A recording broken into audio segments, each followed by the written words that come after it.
हरे कृष्णा। सभी का स्वागत है। भगवत गीता का सुंदर पाठ आप श्रवण कर रहे हैं। श्री कृष्ण हमें ये दिव्य ज्ञान दे रहे हैं। जो ज्ञान आज भगवान के द्वारा दिया जाएगा वो तो बस माइंड ब्लोइंग ज्ञान होगा। आज अभी तक हमने 13 अध्याय कर लिए हैं, 14वां अध्याय शुरू हो चुका है जिसका शीर्षक है प्रकृति के 3 गुण। तो शुरुआत में ही भगवान ने कहा है कि अब जो ज्ञान मैं तुम्हें देने जा रहा हूं अर्जुन, उस ज्ञान को प्राप्त करके तो बड़े बड़े मुनि भी परम सिद्धि को प्राप्त कर चुके हैं। प्रकृति के 3 गुणों का ज्ञान ऐसा है जो हमें संपूर्ण नॉलेज दे देता है कि वास्तव में ये सब हो क्या रहा है। भगवान ऐसा कह रहे हैं। भगवान ने कहा है कि जो ये 3 गुण है इसका ज्ञान अर्जित कर लेने के बाद ना तो सृष्टि के आरंभ में किसी जीव की उत्पत्ति होगी और ना ही प्रलय में वह विचलित होगा, मतलब जन्म मरण के चक्र से बच जाएगा, निकल जाएगा, भगवान के पास रहेगा। तो आगे भगवान इस संदर्भ में क्या कह रहे हैं और क्या एक्सप्लेन करेंगे, बड़े प्यार से और ध्यान पूर्वक हम उसको श्रवण करेंगे। और इससे पहले हम भगवान की छोटी सी वंदना कर लेते हैं। वंदना करके भगवान का आशीर्वाद प्राप्त करके, गुरु महाराज का आशीर्वाद प्राप्त करके अगर हम कुछ श्रवण करते हैं, ध्यान से सुनते हैं, तो हमें वो बड़े अच्छे से समझ आएगा। तो आइए भगवान की वंदना करें। हरे कृष्णा। ओम ज्ञानतिमिरान्धस्य ज्ञानाञ्जनशलाकया चक्षुरुन्मीलितं येन तस्मै श्री गुरुवे नमः। श्री कृष्ण चैतन्य प्रभु नित्यानंद श्री अद्वैत गदाधर श्रीवासादि गौर भक्त वृंदा। हरे कृष्णा कृष्ण कृष्ण हरे हरे, हरे राम राम राम हरे हरे, हरे कृष्णा।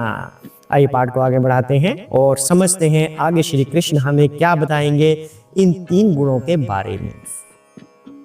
मम योनि महत ब्रह्म तस्मिन् गर्भं दधाम्यहं सम्भवः सर्वभूतानां ततः भवति भारत। हरे कृष्णा।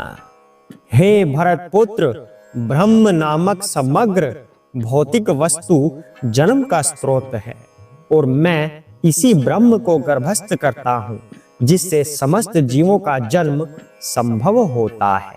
हरे कृष्णा।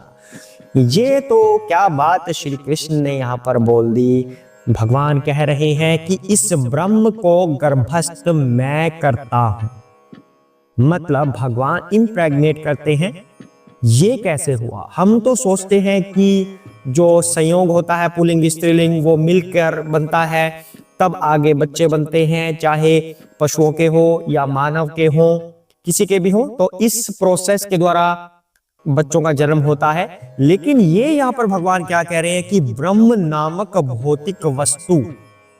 पहली बात तो ब्रह्म किसे कहते हैं? दिव्य को कहते हैं, आत्मा को भी ब्रह्म कहते हैं। भगवान यहाँ पर भौतिक वस्तु क्यों कह रहे हैं ब्रह्म को, और वो जन्म का स्रोत बनता है?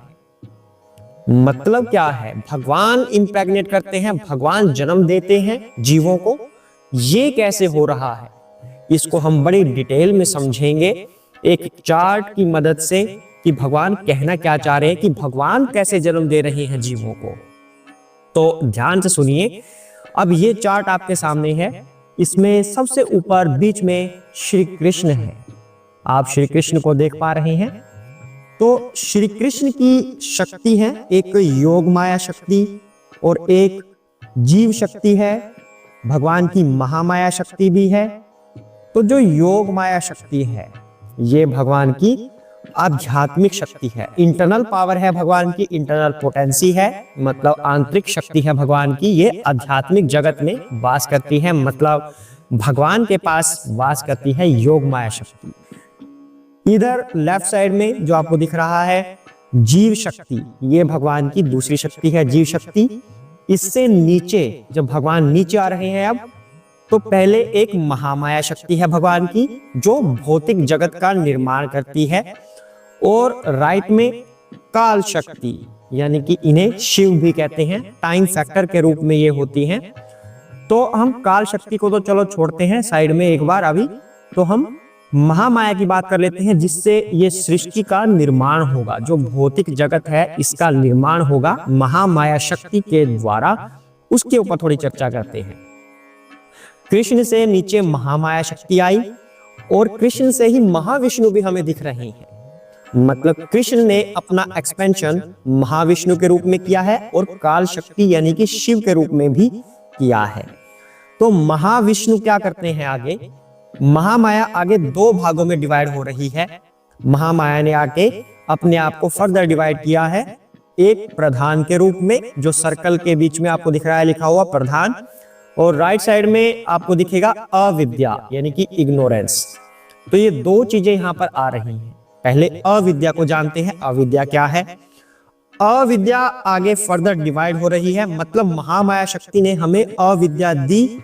अविद्या आगे सतोगुण और रजोगुण में बट गई, यानी कि अविद्या के दो रूप बन गए, सतोगुण और रजोगुण। सतोगुण की वजह से क्या होता है, हमारे अंदर भौतिक ज्ञान आता है।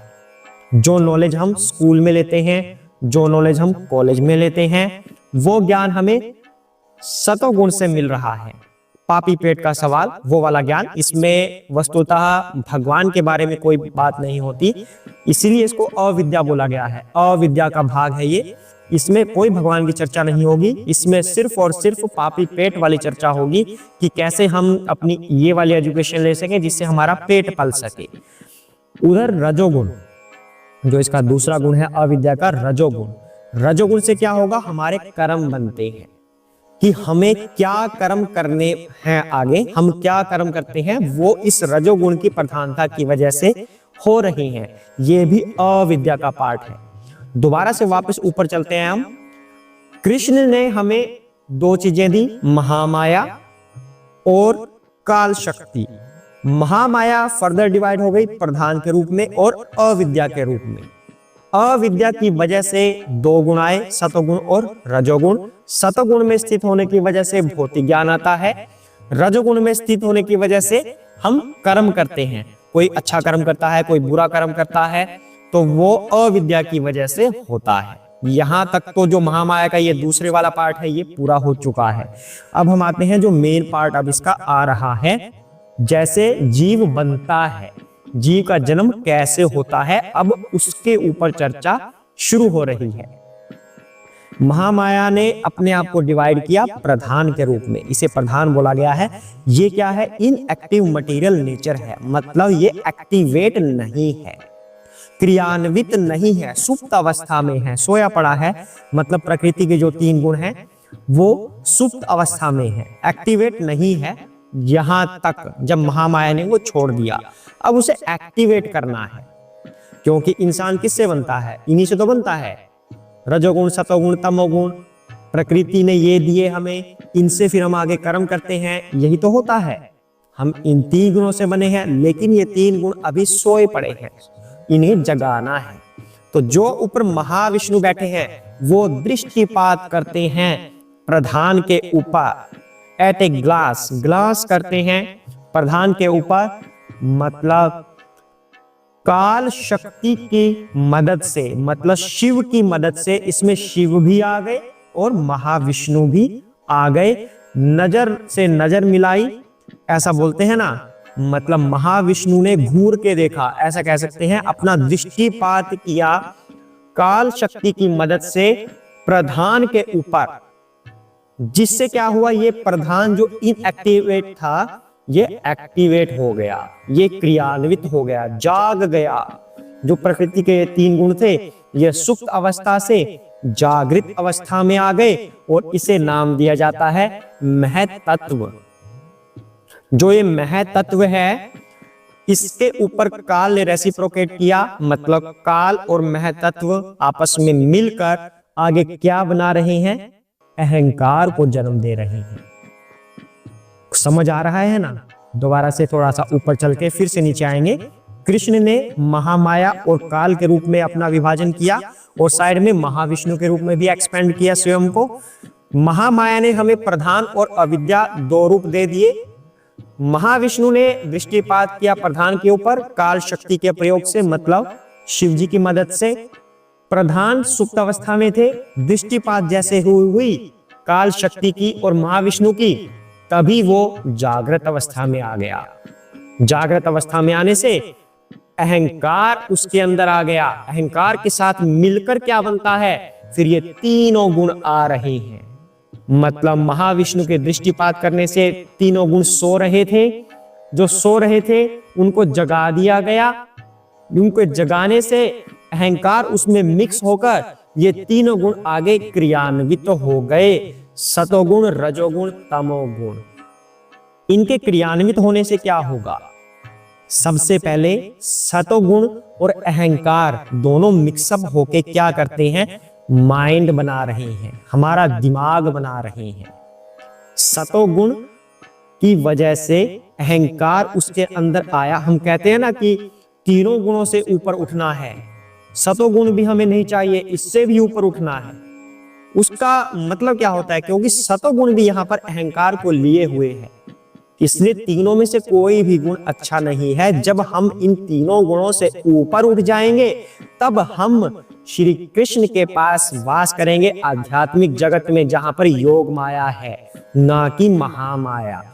तो फिलहाल हम चर्चा को आगे बढ़ा रहे हैं। इसमें जब अहंकार और सतोगुण आपस में मिक्स हुए तो उससे दिमाग का निर्माण हो रहा है। जब अहंकार और रजोगुण आपस में मिल जाते हैं तब बुद्धि का निर्माण हो रहा है, और इस बुद्धि के तत्व से फिर आगे हमारे हाथ, पैर, मुंह, लिंग, गुदा, ये हमारी कर्म इंद्रियां बन रही हैं। अब शरीर का निर्माण शुरू हो गया है कि शरीर कैसे बनता है, हमारी ये कर्म इंद्रियां बन गई।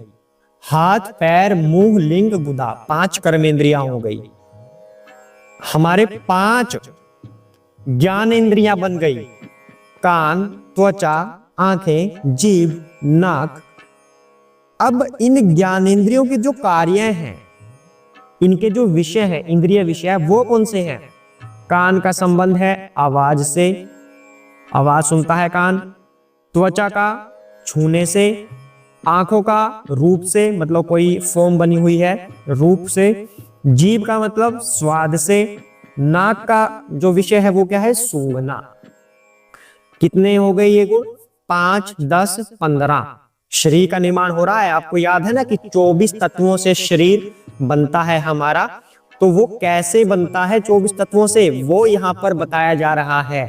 अहंकार मिक्स होता है जब सतोगुण से, तब हमारा दिमाग बना। जब रजोगुण से अहंकार मिक्स हुआ तो बुद्धि बनी, और उस बुद्धि के बाद क्या क्या बना? कर्मेंद्रियां 5, ज्ञानेंद्रियां 5, उन इंद्रियों के 5 विषय। उसके बाद ये तो हो गया रजोगुण तक की बात। रजोगुण से हमारे ये मोटे मोटे भाग बन गए। जो 5 एलिमेंट्स हैं, आकाश, वायु, अग्नि, पानी, भूमि, ये भी तो कहते हैं कि हमारा शरीर 5 तत्वों से बना है। वो कब बनता है? जब तमोगुण और अहंकार आपस में मिक्सअप करते हैं, तब हमारे वो 5 एलिमेंट्स बनते हैं। हालांकि इनका संबंध आपस में भी जुड़ा हुआ है। आवाज का आकाश से, क्योंकि जब हम कुछ बोलेंगे, अगर कहीं आकाश नहीं होगा तो कोई कुछ सुन नहीं पाएगा, वो तरंगे आकाश में से चलेंगी। आकाश का मतलब ये नहीं कि ऊपर दिख रहा है जो छत इतनी ऊंचा, हवाई जहाज से भी ऊंचा, ये सब आकाश है। जो हमारे आसपास है ये सब आकाश है, इसको भी आकाश बोलते हैं। छूना, वायु नहीं होगी तो हम किसी चीज का स्पर्श महसूस नहीं कर सकेंगे। रूप, उसका संबंध अग्नि से है। स्वाद, पानी का स्वाद होता है। सूंघना, भूमि से उसका संबंध होता है। इस तरह से ये सभी आपस में इंटरकनेक्टेड है। तो अब इतने सारे काम होने के बाद एक शरीर का निर्माण हुआ। ये शरीर मानव का है या पशु का है या पक्षी का है, ये अलग टॉपिक है। ये कर्मों के अनुसार आगे शरीर मिलता है। अभी तक की जो चर्चा हुई है, ये जो भगवान ने कहा था ना कि मैं सभी जीवों को जन्म देता हूं, भगवान इम्प्रेग्नेट करते हैं, उसके ऊपर ये चर्चा है। भगवान कहते हैं कि ब्रह्म नामक समग्र भौतिक वस्तु जन्म का स्रोत है। मैं इसी ब्रह्म को गर्भस्थ करता हूं, जिससे समस्त जीवों का जन्म संभव है, ऐसा भगवान बोल रहे हैं। जो यहाँ पर ये प्रधान है ना, प्रधान, यही वो ब्रह्म है। जब भगवान इसके ऊपर दृष्टिपात कर रहे हैं तब ये इतनी सारी कहानी बनती है। महतत्व बना, फिर उसके बाद अहंकार उसके अंदर आया, काल और महतत्व मिक्स होकर अहंकार बना, अहंकार फिर 3 गुणों से मिक्सअप होकर शरीर के अलग अलग अंगों का निर्माण कर रहे हैं, अलग अलग इंद्रियों का निर्माण कर रहे हैं, ज्ञानेंद्रियां, कर्मेंद्रियां, उनके विषय और 5 एलिमेंट्स, इन सब से हमारा एक शरीर तैयार हो गया है। अब उसके बाद ये शरीर फिर कार्य करता है, वो अविद्या की तरफ आ गया। ऊपर जो महामाया ने 2 भागों में डिवाइड किया था ना खुद को, साइड में राइट साइड में क्या है, अविद्या, इग्नोरेंस, उसके अनुसार फिर इंसान आगे कार्य करता है, भौतिक ज्ञान लेता है या कुछ कर्म करता है, वो उस अविद्या की वजह से। मतलब पहले शरीर बना, उसके बाद कर्म किया। शरीर बनने का कार्य प्रधान से हुआ और कर्म करने का कार्य अविद्या से शुरू हुआ। और जो ये सारा बना हुआ है महामाया से लेके नीचे तक का, ये सारे का सारा क्या है, ये जेल है। इस जेल को भगवान ने इतना सोफिस्टिकेटेड बनाया है, तो समझिए कि जो आध्यात्मिक जगत होगा, स्पिरिचुअल वर्ल्ड होगा, वो कितना सुंदर होगा, जहां पर हम हमेशा खुश रहेंगे। तो हमें अगर इस सारी क्रियाओं से बाहर निकलना है तो हमें कृष्ण की तरफ बढ़ना होगा। जो महामाया है ये भगवान को हमेशा यही कहती है कि बोलो प्रभु, मुझे क्या करना है, कौन सा जीव क्या गलत कार्य कर रहा है, मैं उसे दंड दूंगी। तो महामाया इस सारे प्रोसेस के थ्रू उसके अंदर क्या करेगी, सतोगुण की प्रधानता को बढ़ा देगी, या रजोगुण की प्रधानता को बढ़ा देगी, या तमोगुण की प्रधानता को बढ़ा देगी। उनके अनुसार व्यक्ति फिर कार्य करेगा, उससे उसके कर्म सही या गलत गिने जाएंगे। सही होगा तो पुण्य लगेगा, गलत कर्म करेगा तो पाप लगेगा। इस तरह से महामाया इस सब को हैंडल कर रही है जो भौतिक जगत है, और ये श्री कृष्ण की अथॉरिटी के बाद होता है। अगर हमें इस चक्र से निकलना है महामाया के, तो हमें श्री कृष्ण की शरण ग्रहण करनी होगी।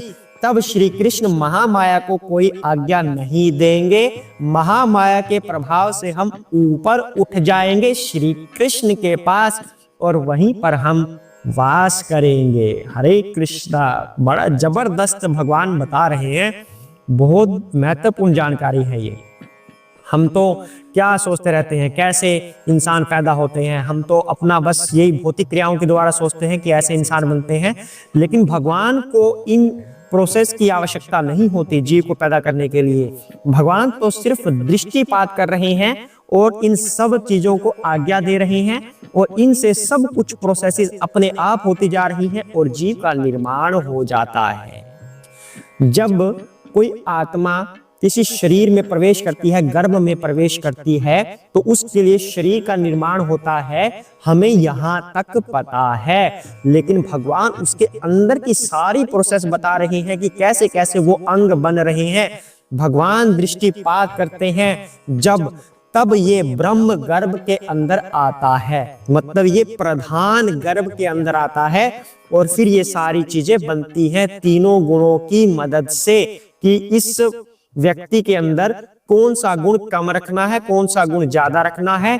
तब ये डिसाइड होता है पास्ट कर्मों के अनुसार। जिसमें जो गुण ज्यादा रखना है उसी के अनुसार वह व्यवहार करेगा इस संसार में आने के बाद, उसी के अनुसार उसको आगे फल मिलेंगे। अब इसमें एक शिव जी की बात भी बड़ी इंपॉर्टेंट आती है कि जो काल है वो शिव फैक्टर है। कुछ लोगों को लगता है कि जो शिवलिंग है ये क्या हिंदू लोग पूजा करते हैं, ये लिंग है and this is vagina of Parvati Mata, but all this is nonsense. जो शिव जी का ये लिंग की शेप में बना हुआ है, लिंग का मतलब होता है सिंबल, चिन्ह, संकेत करना किसी चीज को कि ये भगवान शिव का सिंबल है। और जो ये सिंबल है इसे बोल रहे हैं हम यहाँ पर दृष्टिपात करना। भगवान इस पर दृष्टिपात करते हैं, काल है ये काल, इस पर भगवान दृष्टिपात करते हैं जो लिंग की शेप में खड़ा है। और जो नीचे पार्वती माता का स्थान होता है इसको बोलते हैं प्रधान।